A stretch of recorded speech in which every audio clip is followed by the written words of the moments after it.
So ito yung tutorial kung paano ito ginawa. So kung makikita nyo sa video, parang mahiganti dyan sa likod. Ayan, so sobrang basic lang ito guys, kaya simulan na natin. So unang first step natin ay gawa muna tayong video. So dito dapat naka-steady lang ang ating camera. So first clip natin, nasa malayo tayo sa camera. Tapos second clip, nasa malapit tayo sa camera. Ayan, so ganoon lang kayo na bahala umakting. Pagkatapos punta tayo sa CapCut, add new project.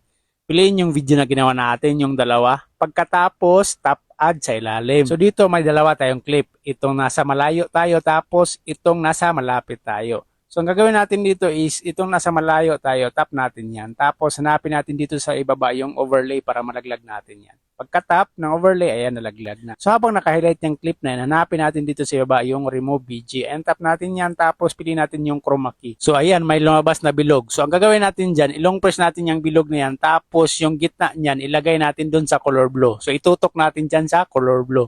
So kung napansin nyo, nakita na yung tao. Ayan, so visible na yung tao.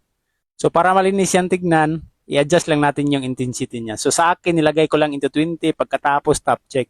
So play lang natin kung okay na. Ayan, so pagkatapos kayo na bahala mag-voice over kung anong gusto nyong sabihin. Sa akin nag-voice over ako kasi ang ingay ng manok. Ayan, okay na yan. So tap lang natin yung CapCut, tapos delete, tapos export. So ito na yung resulta.